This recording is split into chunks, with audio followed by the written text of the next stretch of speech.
transmissão, tá? Então, iniciando o Pop Bike ao vivo, né? Então a gente está aqui hoje com as ciclovias de Bogotá, tá? Então eu estava comentando aqui que a ciclovia de lá ela é meio solteira, tá? Ou meio órfão, tá? Porque um sistema cicloviário ele não existe numa cidade de porte médio sem um transporte público, tá? Porque é assim, é uma questão de turma, é que nem as turmas dos tribunais, tá? É o mesmo público, o cara que anda na bicicleta, no ônibus e a pé, tá? Ele é um público que no lugar onde isso é bem feito, ele não precisa de outra forma de mobilidade. A pé e de transporte público e de bike ele vai onde ele quer, tá? Então assim, aí em Bogotá estão na fase que o ciclista não é bem-vindo na parada nas estações, tá? Que isso aí é uma coisa que tem principalmente por parte do rodoviário, tá? Do ônibus, tá? Porque o ônibus é uma coisa que foi forçada aqui. O ônibus, forçado que eu uso? Não, a quantidade, tá? Era cada macaco no seu galho. Tinha o bonde, tinha o trem, tinha o ônibus, tá? Num dado momento, os caras resolveram fazer vigarice e tomar conta do mercado, tá? Começaram essa história do mercado, tá? Que é um papo furado isso aí é uma conversa mole para enganar a gente, tá? Então, o empresário de ônibus, que é dito como um empresário, tá? Um empresário que deveria ter um nível cultural legal, se ele fosse esperto, sábio, ele não ia considerar a bicicleta como um concorrente, tá? Ele considera porque ele sabe que ele oferece um serviço tão ruim que talvez seja melhor substituir pela bicicleta mesmo, tá?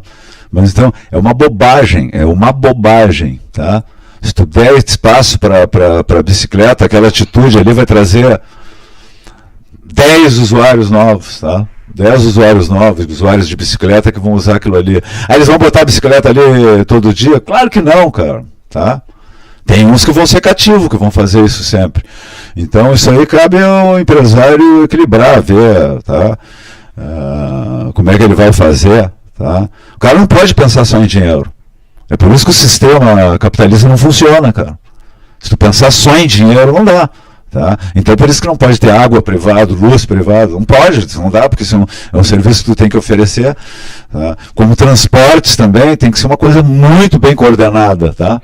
Tem que ser uma coisa muito bem coordenada, tem que ter alguém, se não é uma coisa pública, tem que ser que nem nos Estados Unidos, que o controle é público, a agência que controla, a agência não, vamos dizer, o que controla mesmo não são as agências, tá? São órgãos do governo mesmo que fazem valer as coisas, cara, impedem a mentira, ficar dizendo, trem é caro, tá?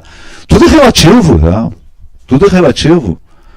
Caro é aquilo que fica o resto da vida te sugando, que é o caso do transporte rodoviário. O rodoviário tu só consegue manter o custo dele, que tem um custo altíssimo, numa cidade muito pequena, tá? Com viagens muito bem planejadas e coisas com preço muito alto de passagem. Uma coisa inviável, tá? É inviável, tá? E ele se faz mais inviável, tá? A viabilização do ônibus foi criar esse sistema com ônibus grandes, biarticulado e articulado, tá? Que caiba uma bicicleta dentro, tá? Que caiba, tá? Porque a gente teve esse sistema, o sistema de bonde, aqueles bondes abertos, dava para o cara enfiar a bicicleta dentro, tá? Hoje também tem bicicletas desmontáveis também, tá? Que baratearam, tá? Já tem o preço de uma bicicleta desmontável e o preço de uma bicicleta razoavelmente boa, tá? Tu compra a bicicleta desmontável por mil, próximo a 1.000 pila, 1.200, tá? Que é uma bicicleta de marcha, com não sei o que, tá por isso aí também, tá? Uma bicicleta boa. Tá? A não ser sobra as barras fortes, as coisas assim, essas outras bicicletas que estão na faixa de 500, 600 pila também, as mais simples, tá? Mas... Tá, então eu estou fazendo isso porque fazem muito história com Bogotá, tá? Quando no fundo, uma vez, a minha primeira palestra que eu fui dar sobre BRT Foi em Pelotas lá, tá? Teve um cara ali que chegou e me queimou ali, tá? Um professor, um médico até, tá? Ele disse, eu estive em Bogotá e não vi essas maravilhas, tá? O cara até disse, cheio de boceta por todo lado, tá? Não, ele disse, é um nome que eu não posso dizer. Eu digo, mas eu posso, porque não é a mesma coisa. É com 2 S's, é com U, né? Aí eu disse a mesma coisa que o Marcos disse. Eu disse, pô, mas em relação ao que existia antes em Bogotá, melhorou muito, tá? Pô, antes o sistema era Deus dará. Era o ônibus andando, era que nem o Rio Grande, o ônibus andando por tudo que é lugar, em tudo que é, tá? Livremente, solto no pasto, tá? E aí, pô, eles criaram um sistema de corredores, tá? E um sistema também de um sistema de que abastecia a rota principal, tá? Um sistema coletor ali. Mas no outro sistema eles não mexeram nada, que a ideia a princípio é isso, né? Tu deixar, supondo que no bairro já está legal, aí ele vai circular no bairro e depois vai numa passagem integrar com a rede central. E nessas redes aí também, todas as paradas tem que ter alguma coisa para bicicleta, ou é paraciclo ou é bicicletário, tá? E tem que ter algum sistema de botar. Nos Estados Unidos eles usam fora do ônibus mesmo, tá? Mas é interessante isso. Em Bogotá não tem. E nos Estados Unidos, com o sistema de BRT, foi um sistema que, tá, eles testaram nos outros países, aí botaram em alguns lugares meio na marra, tá? O BRT é um sistema nefasto, tá? Porque tu tenta transformar uma coisa em outra, que não é. Tá? E não é, e fica caro. Então quando tu quer, mas eu vou deixar o ônibus melhor, chega um ponto que o ônibus fica tão bom que ele fica mais caro que o metrô. Aí não dá para fazer, né? Porque ele é pior. Fica caro. Se tu quiser enterrar o sistema de ônibus, imagina. O ônibus é gasolina, porque senão tu ferra toda a autonomia dele. Vai fazer um ônibus híbrido para ele poder circular embaixo. Não tem que botar aqueles túneis gigantescos, o ônibus é grande. Tá? O ônibus é manobrado por seres humanos, vamos fazer o ônibus autônomo. Já existe trem autônomo, mais seguro. Tá? Então, isso aí é para vender pneu de borracha, vender óleo diesel em excesso, né? Que o óleo diesel que tu move um ônibus, tu move um trem. Tá? Então, tá? Mas era isso que eu queria. Eu tenho já uma rusga lá com o pessoal da universidade lá, tá? Nacional, porque eles acobertaram esse projeto terrível lá de Bogotá, tá?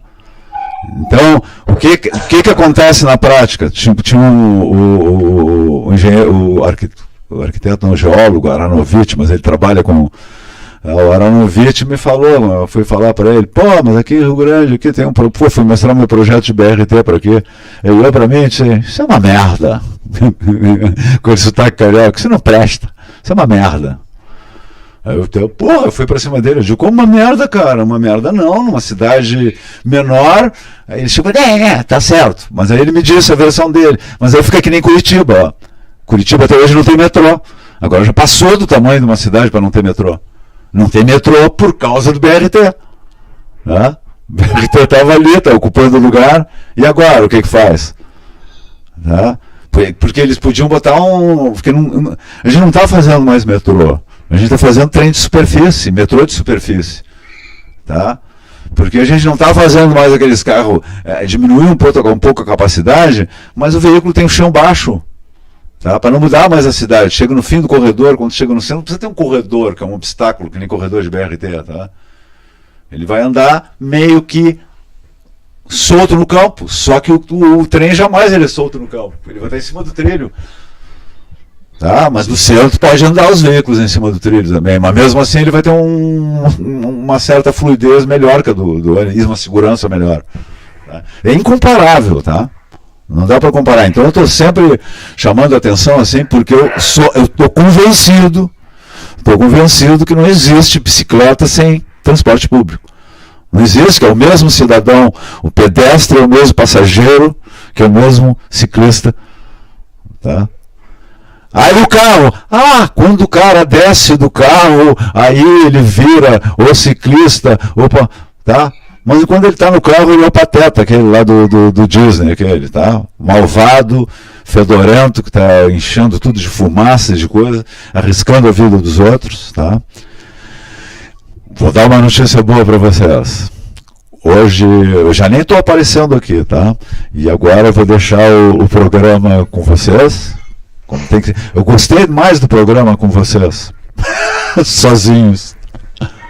Não, do ponto de vista de um programa, assim, fica um programa mais legal, fica um pessoal, fica em média 90% mais bonito. Não, 90% não, parei que eu sou só um para 4. Mas fica 70% mais bonito, visual, mais jovem. Tá?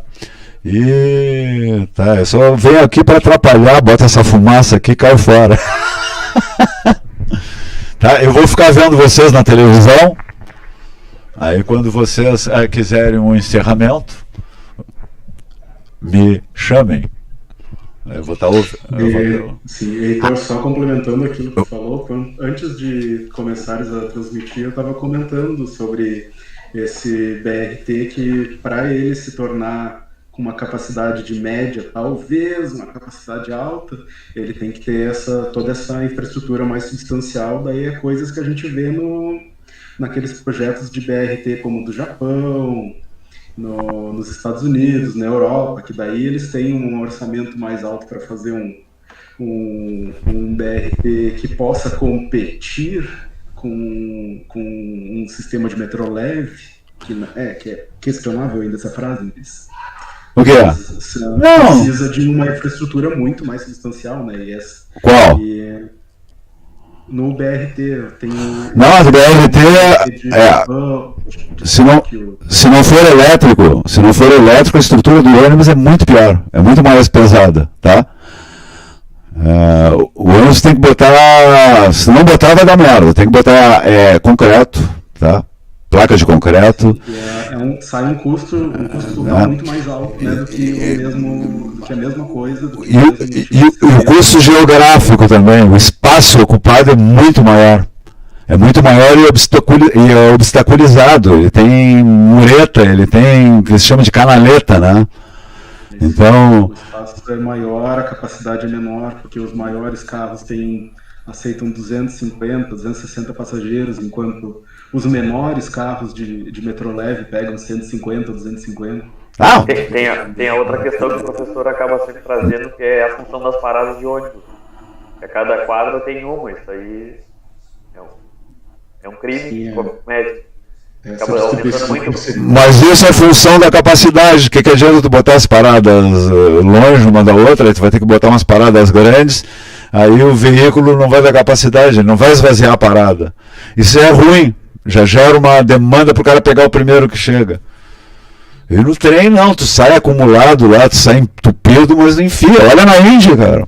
Quando acaba o lugar dentro, eles batem por fora, colam o cara por fora, que nem um cabelo, que nem uma peruca por cima. Não estou propondo aquilo, mas estou mostrando. Sim, mas é um exemplo que existe. Que é uma coisa limitada, cara. No ônibus, por exemplo, tu começa a botar muita gente, capota o ônibus. Tá?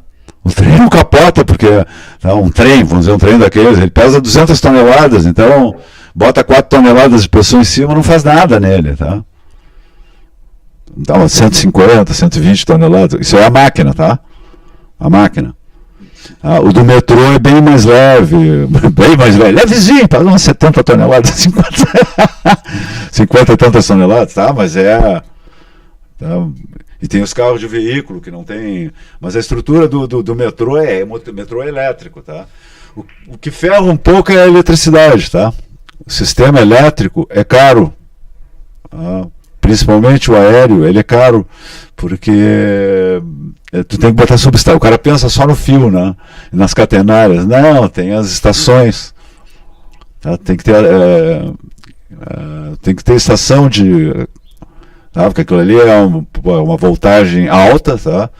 Uma corrente alta, então tem que ter subestações, que a linha vai ao longo de quilômetros, tá? E tu não pode jogar aquilo ali junto com a outra rede, aquilo ali tem que ser uma rede especial, tá? Que falte menos luz, porque aquilo ali tu para uma cidade toda, né?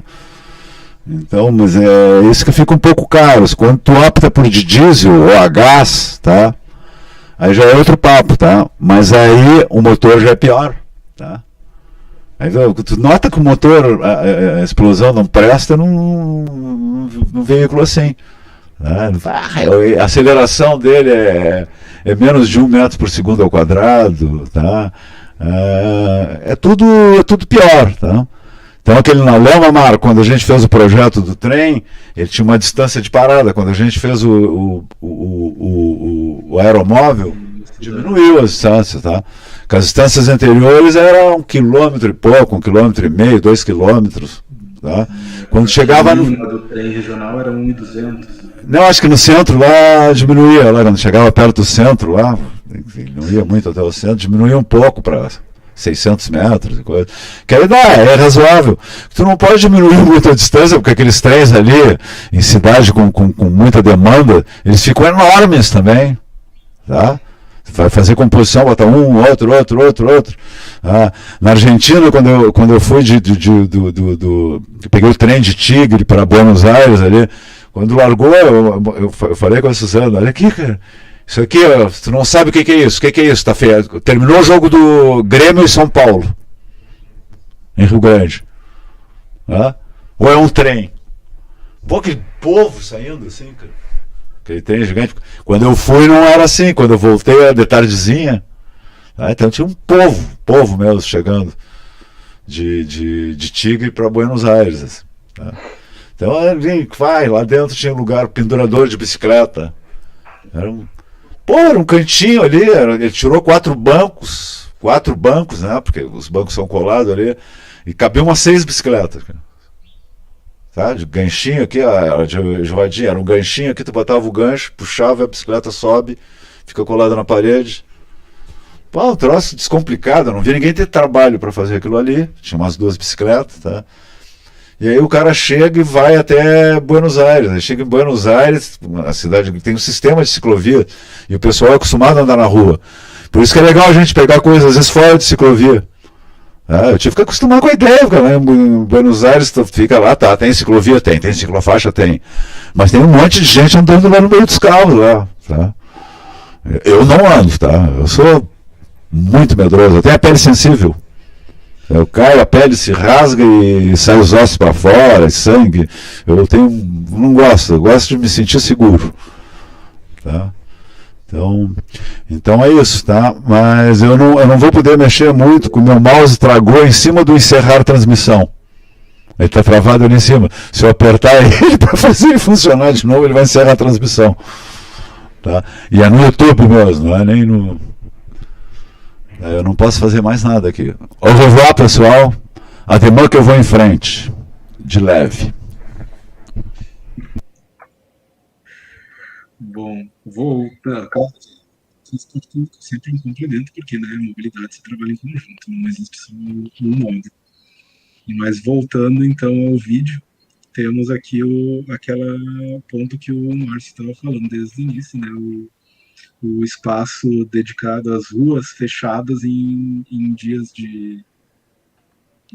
específicos para lazer, que são um motor para trazer o ativismo.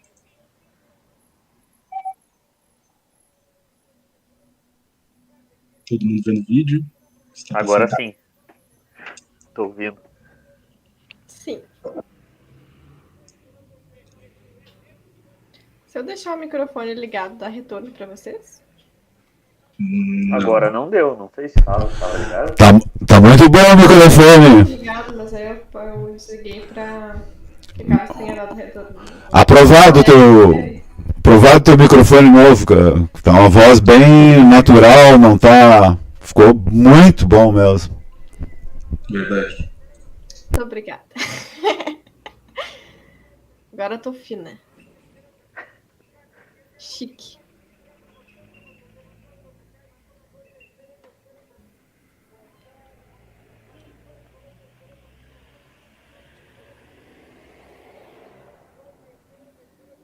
Durante esses passeios aí, essas circuladas de bicicleta, se vê todos os públicos ali.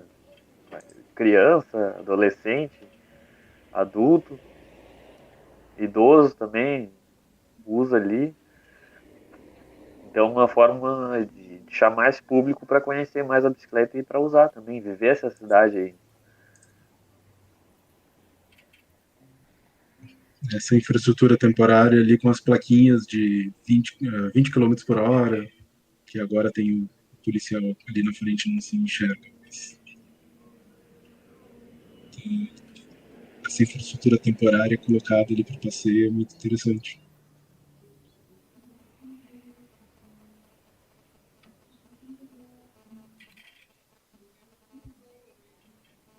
E abrir esses espaços para pedestre e ciclista é muito importante para fazer com que as pessoas tenham uma visão diferente da própria cidade, né?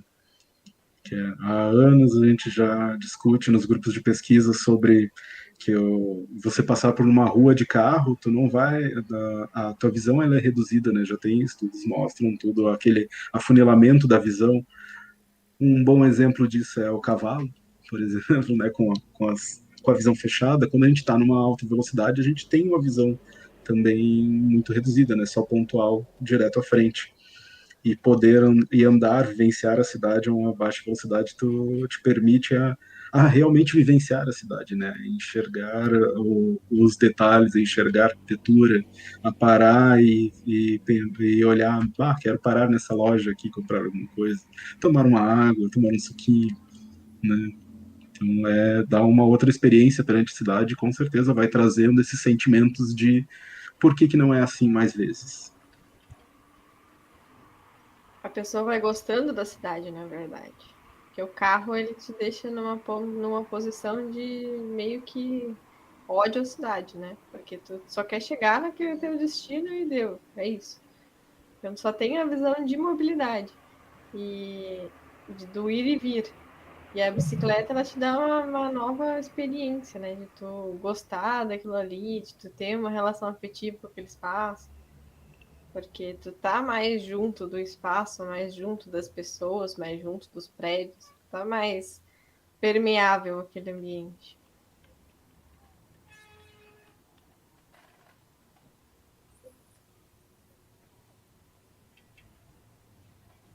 E a ideia é que, né, que esses espaços eles sejam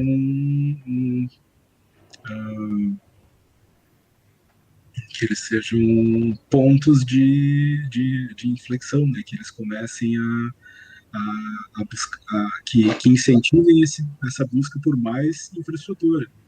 E tem ali essa via principal com as canaletas de BRT do lado, ali, sendo utilizada, né, para a ciclovia, mas ela é um início de uma luta, de uma busca por um espaço dedicado e seguro para todos os momentos, né? Não só nesse, talvez, sei lá, estou chutando porque não tem a data no vídeo, né? Neste lindo domingo à tarde, vamos chutar, por exemplo, né? Neste espaço de lazer. Falta, falta uma infraestrutura dedicada para mais tempo. E acredito que esse uso vai, como vocês estão falando, vai trazer essa necessidade de ficar cada vez mais visível, tanto que o planejamento cicloviário já está sendo investido, né, e sendo pensado lá, por causa dessa demanda popular.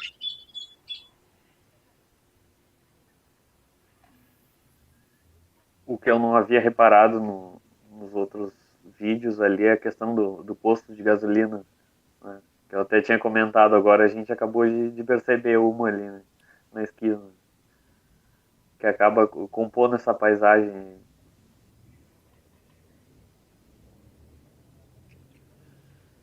América Latina, né? Que a gente começa a ver semelhanças com o Brasil e com a nossa vivência. Essas cidades têm suas diferenças, mas tem muitas linhas que são parecidas. A gente se acha muito diferente, muito especial, mas a receita que vendem para a gente é a mesma. Exato. Sim. Do mesmo jeito, então, teremos os mesmos resultados, os mesmos problemas. Não os mesmos, mas similares, né?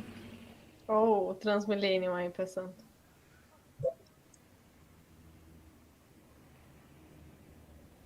todo com uma infraestrutura, Olha aí de novo. trilha, assim, articulada. Esses são os maiores, são os de 250 passageiros. No vídeo anterior, né, que dava para perceber eram uns ônibus menores circulando naquele trecho lá, que eles estavam circulando em ruas mais estreitas. Sim. Aí viabiliza porque a rua é muito larga. Assim, os pequenos ônibus. É, ali. Ali tem um. Agora ele vai sair do trajeto ali, o ciclista vai sair do trajeto.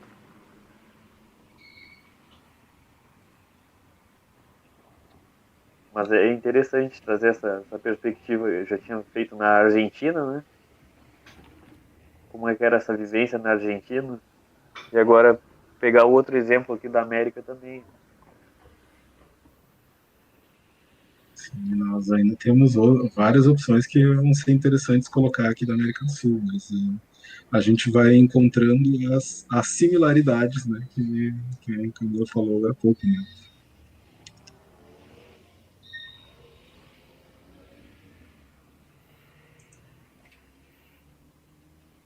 Inclusive temos que fazer São Paulo, né, Lima, Caracas. Essa aí seria interessante se nós fizesse ao vivo lá. Seria mais interessante. Quem sabe, então, gente, pós-pandemia, 2025, fazer excursão Otimista. bike ao vivo pela América do Sul, já que é sempre legal, sair de motorhome com um monte de bicicleta. O que me chama a atenção nas semelhanças da América Latina é que como os nossos vizinhos gostam de balizadores. Eu não vejo tanto no Brasil, mas nas cidades de língua espanhola, digamos assim, que tem todo o nosso redor, né? É muito assim. A Argentina usa muito, agora Bogotá não sabia também. A gente já viu várias vezes um monte de balizadores. Muda o design, mas tá sempre aí. E eu acho. Aqui a gente usa mais para impedir o deslocamento dos pedestres, né? Lá eles usam para impedir que veículos e motos acessem locais de pedestres. Sim. E aqui voltamos para a calçada compartilhada. Voltamos à calçada compartilhada. Essa questão dos balizadores, no primeiro vídeo, eu estava reparando como eles pareciam recentemente colocados, né? Porque todos os balizadores tinham a marca do concreto recente em volta da base deles, né? Assim, várias calçadas com novos balizadores. Possivelmente também seja um ponto que estão sendo colocado agora na infraestrutura, né? Para dar essa separação. A gente até vê em Porto Alegre, vê em São Paulo, balizadores, mas como tem uma infraestrutura um pouco menor dedicada a ciclista, né? A pedestre. Dá para ver que está tendo uma revitalização aí, uma reurbanização. Parece que essas árvores aí foram plantadas recentemente. Querem outro paisagismo para essa área. E ali uma proteção, parece um local para te deixar a bicicleta já. Ao lado, junto a essas árvores aí, essa proteção. Não sei se O que é uma ideia muito legal, né? Porque já seriam as bicicletas, elas provavelmente já seriam presas, né, atadas, amarradas, né, colocadas, estacionadas junto a muitas árvores. A gente vê isso, inclusive a gente vê isso bastante numa outra indicação de site que eu tenho, que é o Instagram da nossa querida Camila Teixeira Martins, pesquisadora, não sei se vocês conhecem. Né, muitas bicicletas amarradas junto a árvores, a postes e coisa assim. Isso é uma ideia muito, muito interessante, uma coisa simples de proteção à árvore que já serve como infraestrutura de paraciclo.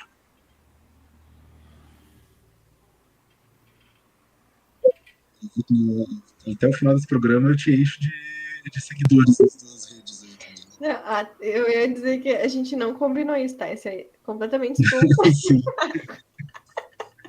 Sim. Acessem o canal do YouTube Camila Teixeira Martins, tem vídeo sobre ciclovias em Rio Grande. E o Instagram tem fotos do cotidiano da cidade, né? Do uso da bicicleta na cidade de Rio Grande.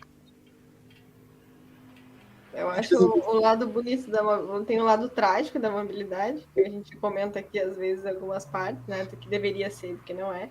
Eu acho o lado bonito, é o cotidiano, porque todo mundo se desloca. Então, é legal a gente falar sobre quanto a mobilidade ela tá no nosso cotidiano, para chamar importância para o tema, né? Porque a gente vai conviver com ele todos os dias da nossa vida, desde o nascimento, que a gente tem que ir no médico enquanto bebê, então nossa mãe nos leva, nosso pai nos leva, até a velhice, quando a gente vai ter que visitar o médico de novo, porque a gente vai ter algum problema, ou vai fazer alimentação, enfim.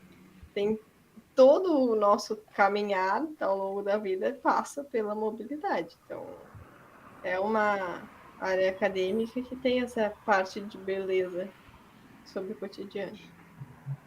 Com certeza. Eu só estava observando agora essa infraestrutura cicloviária aqui na lateral, as curvaturas não muito atraentes, né?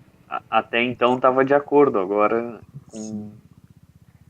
acaba tendo que fazer uma curva ali para poder seguir o caminho. Perde um pouco da linearidade ali. Isso. Até então estava de acordo. Mas todas são sinalizadas.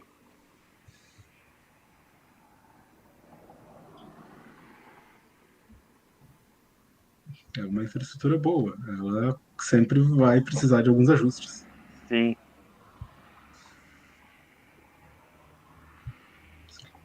Segue nessa avenida aí? Desculpa, Márcio. Segue essa avenida aí ainda? Ou vai partir para outra rua?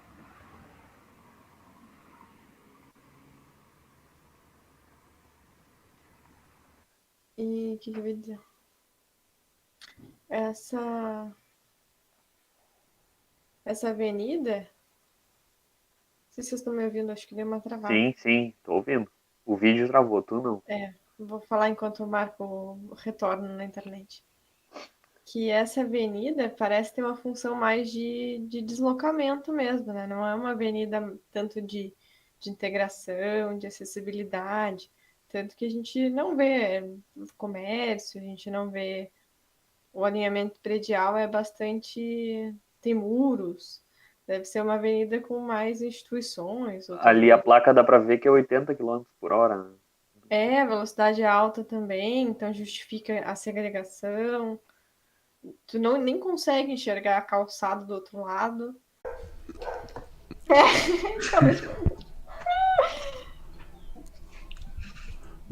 Foi tudo. Oi.